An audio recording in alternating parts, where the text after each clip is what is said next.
Staring at you, better knuckle up. Cause the world is cold, but I'm on too long. I said the world is cold, but I'm on too long. What is poppin', y'all? It's your boy D-Mark, aka D-Ron. So then back with another video. So I just got finished watching Backlash. That was live in Paris, France, doing my WWE Backlash review. And honestly, the pay-per-view was totally awesome. Just totally awesome.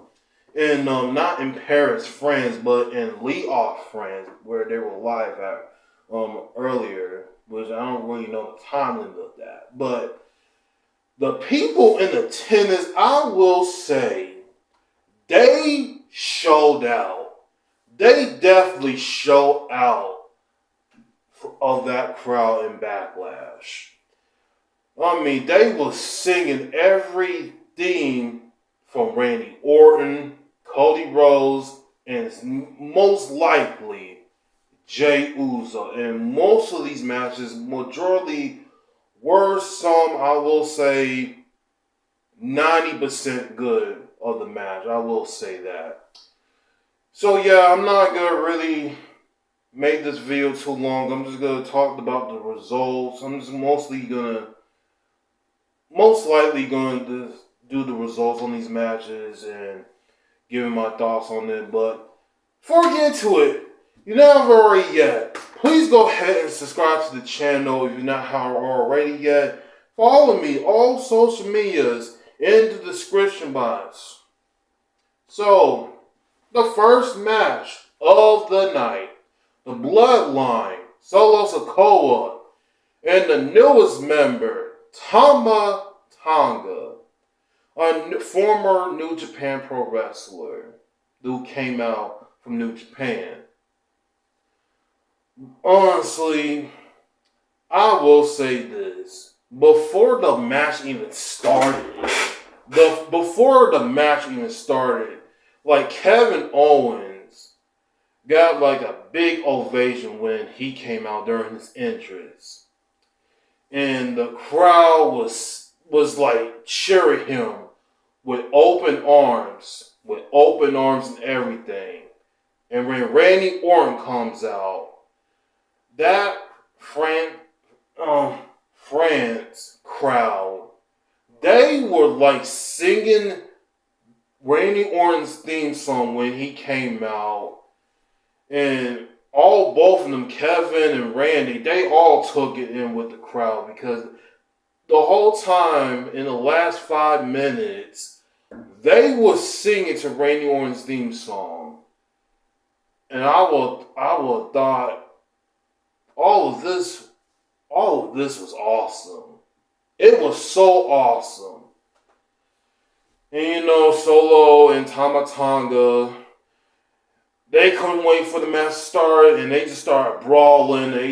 They just started brawling before the match even started. And then here comes SmackDown's GM, Nick Aldis. He turns it into a tag team match, into a no disqualification match. Anything goes.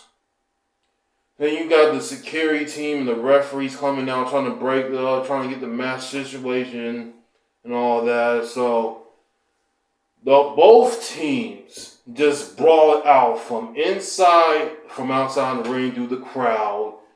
There was a lot of things going on that I just can't. Well, they was showing what was going on both sides, what was going on in the crowd, mostly in the ringside area. And the match, honestly, was just pure chaos. Pure chaos. This wasn't even a match, man. Like, this was just a straight fight brawl, I will say. This was not even close to a match. This was more like a straight fight brawl. And all of these guys just beating up one another. It was insane. Towards like the end, Tama Tonga's brother, Tonga Leah Tonga Leah, that is also Tama Tonga's brother. So now he joins forces with the Bloodline and helps Solo and Tama win. Solo hit the Samoan Spike on Kevin Owens and they just got the win. And Paul Heyman's in the corner just in disbelief, cannot believe like what just happened. Yeah, I was thinking this Bloodline would have been over until like after what happened last year when Sami Zayn was involved. But no, man. This Bloodline is still running things. And I'm pretty sure, probably in August, I kept saying this before, that until Roman comes back, he is definitely going to be the biggest babyface. Well, I'm not going to say the biggest babyface, but he's going to return back to SmackDown, even though he was not part of the draft, but he's going to come back as a babyface. So, yeah, man, overall, this match was honestly chaotic, great. And I cannot wait to see where this leads to. I would love to see where this goes. So, next match. Bayley versus Naomi versus Tiffany Stratton for the Women's Championship, WWE Women's Championship. Now I'm not gonna sleep. I didn't really sleep over this match. I thought the match was I'm gonna say it was decently good. It wasn't like good or perfect. I'm just gonna say it was decently good. Bayley, won WWE's women's title at WrestleMania when she beat Io Sky and all that, and Naomi came back, in January. She haven't been really taking that much wins lately, and honestly, she's just been taking L's, which that's not a good sign right there. So I really do hope they really give Naomi more wins instead of just instead of losing matches, because I don't like that. But Tiffany Stratton did a great showing of the crowd when she came out. I mean, she cheered her with open arms and all of that. And there's not much really to say about the match, even though the match was decently good. But towards like the end, Naomi and Bayley did a roll up on each other. Apparently, Bayley did a roll up on Naomi, and she got the win.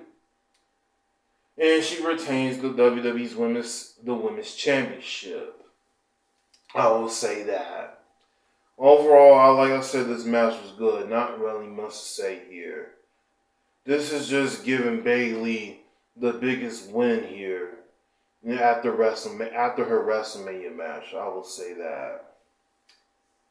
But the next match I do want to talk about. Damian Priest versus Jey Uso for the World's Heavyweight title. And before I even get into this match, bro, I will say, I don't know how Jey Uso is doing. I don't know how Jey Uso to me, he is like the heaven god of a pop. What he is like the heaven god of a babyface. Like, when I tell you, when he came out and the crowd went crazy, and then the lights went out and everybody got their phones and they just started singing his theme song when he came out there. It was definitely so awesome. It was so awesome when he came out, and that crowd just started doing this as he came out. The crowd was doing it as he's on his way down to the ring, and before the match even started, he did the yeet to the corner on the right, yeet, yeet, and yeet. yeet. He did all of that yeet to hype up the crowd. And honestly, I actually enjoyed this match. I thought this was a very great match. This was definitely, I was thinking in my mind that Jey Uso was going to beat Damian Priest, but that wasn't the case. But these two definitely put on a great showing. I will say that. Until Finn Balor and Jay McDuggan got involved in the match. Which, of course they would. Why would they interfere in the match? But they helped Damian Priest win the match. You know, Damian Priest looked like there's a sign in his face that he did not want help to beat Jey Uso for the world title. So the cool spot was that he did the South of Heaven chokeslam on the top rope or the second rope. And then he pins Jey Uso and retains the World Heavyweight Championship. Now, with Damian Priest being World Champion, I got like a lot of thoughts here. You know, he was like the second person of, cashing in his briefcase. The second person of cashing in his Money in the Bank briefcase at WrestleMania. It was a special moment, though. It was, a special moment. The thing I will ask that, should Damian Priest be a long-term champion? Which, honestly, I don't really see that.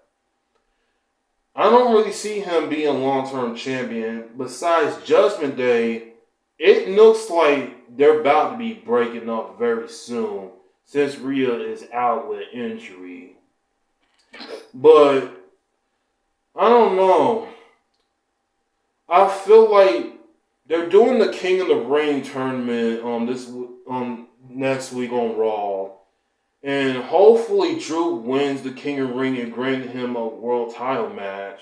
And I feel like at King of the Ring, King and Queens at the Ring pay-per-view in Jeddah, Saudi Arabia on May 25th, that's where Drew can win back his World Heavyweight title. This is my prediction of that. But overall, this match was actually good and entertaining for me. Now, next match, Bianca Belair, Jade Cargill had defeated while facing the Kabuki Warriors, Asuka and Kairi Sane for the women's tag team champions. Now, the match itself, right? It was going good for the most part. I didn't really pay too much attention to what was really going on in the match. I only was just paying attention toward like the end.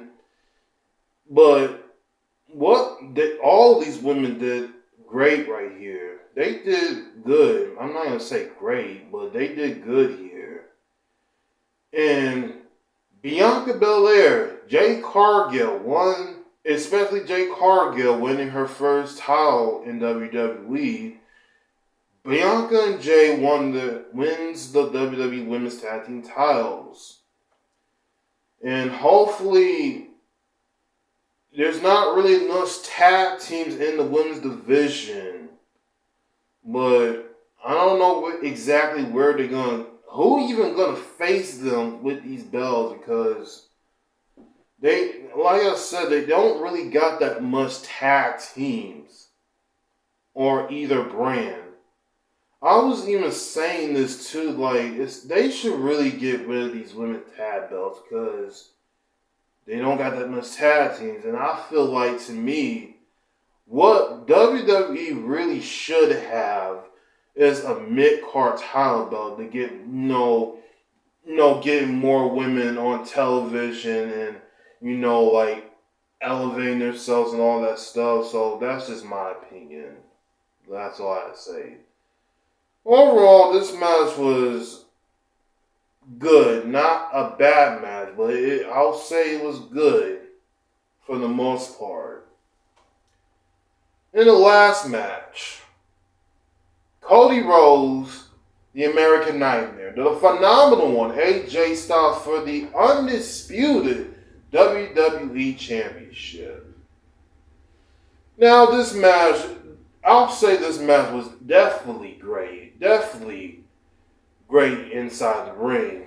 You know, these two got Cody and AJ first time being in the ring with each other. You know, this match didn't really lead up to any build-up. You know, it was a sign of major respect from one another, living in the same town in Georgia. And AJ honoring his respect to the late Dusty Rhodes. But I will say the match was definitely good. I will say that. Definitely good.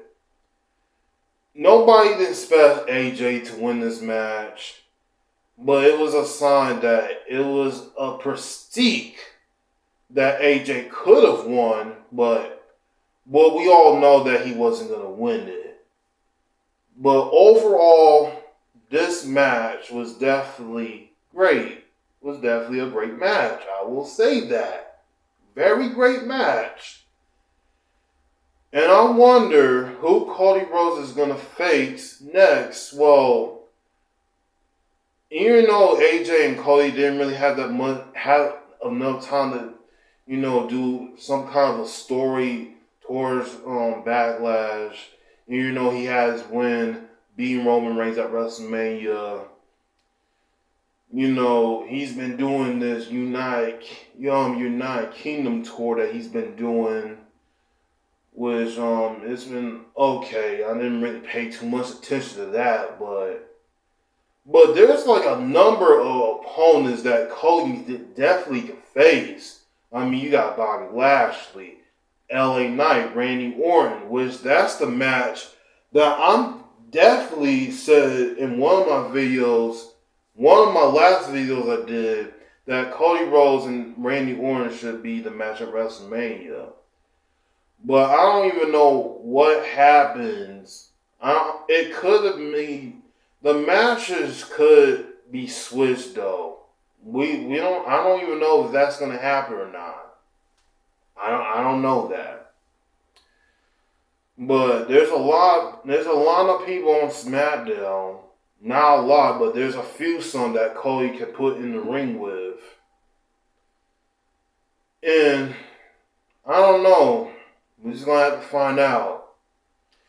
And that's how the end of WWE Backlash has ended. But yeah, man, this crowd was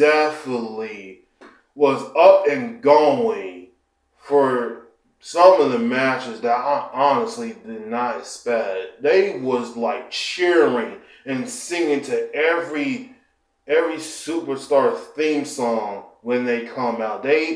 All the people in France and Lyon, France, y'all, shout out to y'all. Y'all definitely show out.